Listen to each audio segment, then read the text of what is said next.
Hello good morning friends. வாங்க இன்றைக்கி நம்ம எம்வி விலாக்ஸ் ஆஃப் மலர்விழி சேனலில் பார்க்க போகிறது என்ன தெரியுங்களா? ரொம்ப உடம்புக்கு சத்துள்ள ஒன்றுங்க. முக்கியமாக எலும்புக்கு வலுவு சேர்த்தக்கூடியதுங்க. என்னென்னா பிரண்டை பொடி தாங்க. இந்த பிரண்டை பொடி எப்படி செய்யலான்னு வீடியோக்குள்ளே போய் பார்க்கலாம் வாங்க. பாருங்கள், நான் இப்போ பிரண்டை எடுத்திருக்கேன். கொஞ்சம் தான் எடுத்திருக்கேன். இது நம்ம தோட்டத்தில் பின்னாடி இருந்து தான் தோட்டத்துலேருந்து எடுத்துகிட்டு வந்தாங்க. இந்த அளவு பிஞ்சாக நல்லாயிருக்கு பாருங்கள் பிரண்டை. இதை நம்ம சுத்தம் பண்ணி எடுத்துக்கணும். அதுக்கப்புறம் ஒரு 3 ஸ்பூன் உளுத்தம்பருப்பு, 2 ஸ்பூன் கடலைப்பருப்பு, 3 காஞ்ச மிளகாங்க. இது பெருசாக நீட்டு மிளகாயாக இருக்குது. நீங்கள் சின்னதாக இருந்தால் அதுக்கேற்ற மாரி சேர்த்திக்கலாம். ஒரு 3 ஸ்பூன் கருப்பு எள்ளுங்க. வெள்ளை எள்ளு வேணாலும் சேர்த்திக்கலாம். ஆனால் கருப்பு எள்ளு தான் ரொம்ப நல்லதுங்க. தோலோடு உள்ள எள்ளு தான் ஒமேகா 3 அதிகமாக இருக்கிறதுங்க. ஒரு 5-6 பூண்டு பல் நசுக்கி எடுத்துருக்கேன். அதோட புளி இந்த நாரெல்லாம் எடுத்து சுத்தம் பண்ணி எடுத்துக்கோங்க. இப்போ இந்த பிரண்டையை நம்ம எப்படி சுத்தம் பண்ணுறதுன்னு ஆல்ரெடி நான் பிரண்டை குழம்பு இதில் எல்லாம் சொல்லியிருக்கேன். அதே போல் நார் எடுத்து பொடியை அந்தமாரி நறுக்கிக்கிங்க. இந்த அளவு, அதாவது மேலே இருக்க அந்த நாரை மட்டும் ஸ்கின்னை மட்டும் பொறுமையாக எடுத்துருங்க. எடுத்து பொடி பொடியாக இப்படி நறுக்கி எடுத்து வச்சுக்கலாம். அந்த இதை நாரை நவுத்திடலாம். சரிங்களா? இந்த இது பிரண்டை சுத்தம் பண்ணும்போது கை அரிக்கணும்னா அதுக்கு தேங்காய் எண்ணெய் தடவிட்டு செய்யலாம். இது கருவேப்பிலை நான் நிறையா இருக்கும்போது வீட்டு நிழலே காய வச்சு எடுத்து வச்சுக்கோங்க. இந்தமாரி பொடி பண்ணுறப்ப நான் அதை யூஸ் பண்ணிக்குவேன். இப்போ வாங்க, ஒரு வானலை வச்சு கடலைப்பருப்பை ஃபஸ்ட்டு போட்டு வறுத்து எடுக்கலாங்க. மீடியம் ஃப்ளேம்லேயே வச்சு இதெல்லாம் ட்ரை ரோஸ்ட் தான் பண்ணுறோம். எண்ணெய் ஊற்றி ஒரு பொருளை வறுப்போம், அது காமிக்கிறேன். இந்த பருப்பு ஐட்டம்லாம் ட்ரை ரோஸ்ட் தான். ஏன்னா ப்ரோட்டீன் வேணும் இல்லையா, அதுக்காக. சரிங்களா? அப்படியே பொறுமையாக மீடியம் ஃப்ளேம்லேயே வச்சு கடலைப்பருப்பை வறுத்து எடுத்துடலாம். முதல்ல வறுத்து ஒரு பொருளாக தனித்தனியாக வறுத்து எடுத்து போட்டுக்கலாங்க. இந்த பிரண்டை எலும்பை நல்லா ஸ்ட்ராங்காக்கக்கூடியதுங்க. எலும்புக்கு தேவையான கால்சியம் ஃபுல்லாக இதில் இருக்குதுங்க. அவ்வளோ நல்லது இந்த பிரண்டை பொடி. இதை நீங்கள் செஞ்சு சாப்பிட்டீங்கன்னா அவ்வளோ நல்லது. பாருங்கள், இப்போ உங்களுக்கு கடலைப்பருப்பு நல்லா வறுபட்டுருச்சு. எடுத்து ஒரு பிளேட்டில் போட்டுடலாங்க. போட்டுட்டு அடுத்தாப்பில் என்ன பண்ணுறோன்னா, அந்த உளுத்தம்பருப்பு போட்டுக்கலாங்க. கருப்பு உளுந்தும் போடலாம் தோலோடு, அதுவும் நல்லது தான். வெள்ளை உளுந்தும் போடலாம், அது நம்மளோட சாய்ஸு, எது வேணுமோ போட்டுக்கலாங்க. நான் எடுத்துருக்கிற இந்த பிரண்டைக்கான அளவு இந்த பருப்பெல்லாம் எடுத்திருக்கேன், எல்லா பொருளுமே. நீங்கள் பிரண்டை அதிகமாக போட்டிங்கன்னா அதுக்காக மீதி பொருளை எல்லாமே அதிகம் பண்ணிக்கணும். சரிங்களா? அது நீங்கள் எடுக்கிற அளவுகளை பொறுத்து பார்த்துக்கலாங்க. இப்போ அந்த மிளகாய் இதோட நான் சேர்த்து போட்டு வறுக்கலாங்க. ஏன்னா மிளகாய் இப்போ அந்த வெயிலில் தனியாக வறுத்தோம்னா நெடி ஏறுங்க ரொம்ப. அதனால் இப்படி இதோட சேர்த்து போட்டு அப்படியே வறுத்து எடுத்துக்கலாங்க. அப்போ கொஞ்சம் அந்த நெடி ஏறுறது கம்மியாகும். அதுக்காக தாங்க. இதோட அந்த காஞ்ச கருவேப்பிலை வச்சுருக்கேன் இல்லைங்க, நிழலே வெயிலில் போட்டு காயறது இல்லைங்க, வீட்டு நிழலே காய வச்சு எடுத்து வச்சுருவேன். ஒரு கவரில் கட்டி வச்சுட்டுனா இந்தமாரி பொடி நுணிக்கும் போதெல்லாம் தேவைங்கிறப்ப எடுத்து போட்டுக்குவேன். நீங்கள் ஃப்ரெஷ்ஷாக இருக்கிற கருவேப்பிலை வேணுனாலும் போட்டு கழுவி காய வச்சு அப்படியே ஈரம் இல்லாமல் போட்டு வறுத்து எடுத்துக்குங்க. ஈரம் இல்லாமல் முக்கியமாக செய்யணும், அதுக்காக தான். சரிங்களா? நல்லா இதை வறுத்தெடுங்க. பாருங்கள், இப்போ வெள்ளை உளுத்தம்பருப்பு நல்லாவே கலர் மாறி வந்துருச்சுங்க. இப்போ அந்த கடலைப்பருப்பு எடுத்து கொட்டியிருக்கோம் இல்லைங்களா, அதோடைய இதையும் சேர்த்து எடுத்து கொட்டிடலாங்க. நல்லா இதையும் கொட்டிட்டு இதுக்கப்புறம் சுத்தமாக ஃப்ளேமை ரொம்ப குறைச்சிடுங்க, சிம்மில் வச்சுருங்க. ஏன்னா எள்ளு சீக்கிரமாக வறுபட்டு வந்துடும். ரொம்ப விட்டோம்னா கறிகிடுச்சுன்னு வைங்களேன், கசப்படிக்க ஆரம்பிச்சிடும். அதனால் ரொம்ப சிம்மில் வச்சுட்டு பொறுமையாக வறுத்தெடுங்க.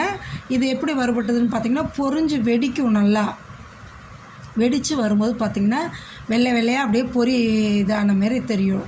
நல்லாவே காமிக்கிறப்பாங்க, உங்களுக்கு நல்லா க்ளோஸாக காமிக்கிறது எந்த அளவுக்கு வெடித்து வருதுன்னு நீங்களே பாருங்களேன். அப்படியே வெடித்து இதாகும் பார்த்திங்களா. இதுதான் நல்லா வறுபட்டதும் எடுத்துருங்க. நல்லா தெரியுதுங்களா எப்படி வெடித்து வருதுன்னு? இந்த அளவு வரணுங்க எல்லாமே. அதே சமயம் கருகிடவும் கூடாது. கருகுச்சுன்னா நம்மளுக்கு கசப்பு கொடுக்கும். அதனால் கருகாமல் வறுத்தெடுத்து இதையும் அதோட நம்ம சேர்த்து போட்டுக்கலாங்க. இந்த பருப்பெல்லாம் வறுத்து வச்சுருக்கோம் இல்லைங்களா, அதோட நல்லா வறுபட்டதை எடுத்து போட்டுருங்க. எள்ளு அவ்வளோ உடம்புக்கு நல்லதுங்க. இது ஒமேகா 3 முக்கியமாக இதில் மீனில் உள்ள அந்த ஒமேகா 3 ஃபேட்ரி ஆசிட்ஸ் இந்த எள்ளில் இருக்குங்க. இப்போ இதெல்லாம் வறுத்தாச்சுங்களா, நம்ம என்ன பண்ணுறோன்னா நல்லா ஒரு ஸ்பூன் நல்லெண்ணெய் ஊற்றிக்கிங்க. எந்த எண்ணெயை விட இந்தமாரி ஐட்டத்துக்கெல்லாம் நல்லெண்ணெய் தான் ரொம்ப நல்லதுங்க.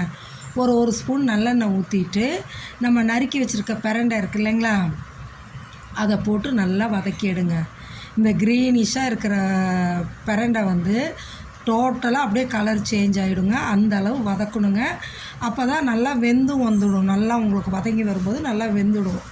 நல்லா பொறுமையாக ஆனால் வதக்கணுங்க. வதக்கிடுங்க. இந்த எண்ணெயே இதுக்கு போதுங்க.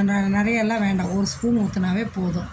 இதை வறுக்கும் போதே நம்ம அந்த காஞ்ச மிளகாய் வந்து பாதி தான் வறுபட்டுருக்கு, அதனால் அந்த காஞ்ச மிளகாயை இதில் எடுத்து போட்டுக்கலாங்க. புளி வச்சுருக்கோம் இல்லைங்களா, அந்த புளியும் இதில் போட்டுட்டு பூண்டு தட்டி வச்சுருக்க பூண்டும் இதில் போட்டுடலாங்க.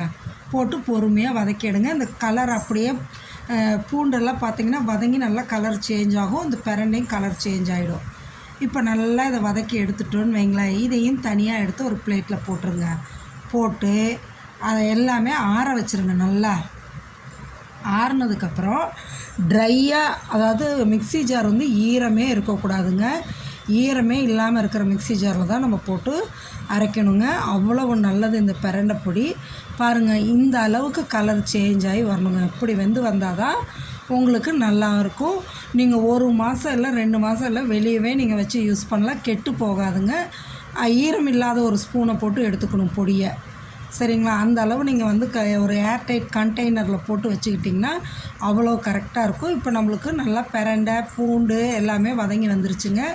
எடுத்து ஒரு பிளேட்டில் ட்ரான்ஸ்ஃபர் பண்ணி வச்சிடலாங்க. இதைய நல்லா வறுபட்டு வந்துருச்சுங்க. இந்த அளவுக்கு வதக்கி எடுத்திங்கன்னா தான் அதோட டேஸ்ட் நல்லாயிருக்கும்.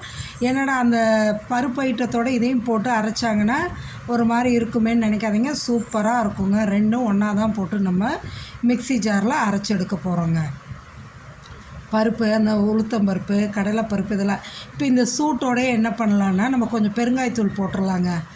ஏன்னா கட்டி பெருங்காயமாக இருந்தால் பொருள் வறுக்கிறதோடய போட்டு வறுக்கலாம். நான் தூள் பெருங்காயம் பண்ணுறக்காட்டிக்கு இப்போ இந்த பிரண்டை வறுத்து கொட்டினதுமே அந்த சூட்டில் நம்ம போட்டுக்கலாங்க. போட்டுட்டு இப்போ ஆறிடுச்சு, நல்லாவே ஆறிடுச்சு. இதை எடுத்து நம்ம ஒரு மிக்ஸி ஜாரில் இப்போ எல்லாத்தையுமே போட்டுக்கலாம். இந்த காஞ்ச வறுத்த உளுத்தம்பருப்பு, கடலைப்பருப்பு, எள், பிரண்டை, பூண்டு, மிளகாய், புளி, கருவேப்பிலை எல்லாத்தையும் போட்டு இதுக்கு தேவையான அளவு உப்பு போட்டுடுங்க. போட்டு மிக்ஸி ஜாரை போட்டு நல்லா அரைச்சி எடுத்துட்டிங்கன்னு வைங்களேன், நைஸாக வராதுங்க, லைட்டாக கோஸாக தான் இருக்கும். அப்படி இருந்தால் தான் நல்லாவும் இருக்குங்க. இப்போ பாருங்கள், நான் எடுத்த பொருளுக்கு இந்த அளவுக்கு தான் எனக்கு பிரண்டை பொடி வந்ததுங்க. இது தாராளமாக போதும். இதை வந்து நீங்கள் சுட சுட சாதத்தில் போட்டு நெய் போட்டு சாப்பிட்லாம், நல்லெண்ணெய் ஊற்றி சாப்பிட்லாம், இட்லி தோசைக்கு வச்சு சாப்பிட்லாம், எல்லா இதுக்குமே இது ஆப்டாக இருக்குங்க. பொடி தோசை, பொடி இட்லிக்கெல்லாம் நீங்கள் செஞ்சு சாப்பிட்லாங்க, போட்டு சாப்பிட்லாம். அவ்வளோ நல்லாயிருக்கும் டேஸ்ட்டாக. பாருங்கள், இப்போ எங்கள் வீட்டில் வந்து என் ஹஸ்பண்ட் வந்துட்டு சுட சுட சாதத்தில் 2 ஸ்பூன் அந்த பிரண்டை பொடி போட்டு நல்லெண்ணெய் தான் ஊற்றி சாப்பிட்றாங்க, நெய் வேண்டான்ட்டு நல்லெண்ணெய் போட்டு சாப்பிட்றாங்க. பாருங்கள், அவ்வளவு டேஸ்டியாக யம்மியாக இருந்ததுங்க. நீங்கள் ஒரு நாளைக்கு ஒரு அவசர வேலையில் குழம்பே வைக்க முடியல அப்படின்னா கூட ஒரு சாதம் சுட சுட வச்சு இந்த பொடியை போட்டு பரட்டி சாப்பிட்லாம், அவ்வளோ நல்லாயிருக்கும். ஈவன் குழந்தைங்களுக்கு லஞ்ச் பாக்ஸ் கூட நீங்கள் இந்தமாரி பரட்டி கொடுக்கலாங்க, சூப்பராக இருக்கும். 4 வத்தலை வறுத்து கொடுத்துட்டாலும் போதும். இந்தமாரி ஒரு ஏர்டைட் கண்டெய்னரில் போட்டு மூடி எடுத்து ஸ்டோர் பண்ணிடுங்க. அவ்வளவு டேஸ்டியாக யம்மியாக இருக்குங்க. இந்த பிரண்டை பொடியை நீங்களும் செஞ்சு பார்த்துட்டு எப்படி சாப்பிட்ருக்குன்னு சொல்லுங்கள். Thank you viewers.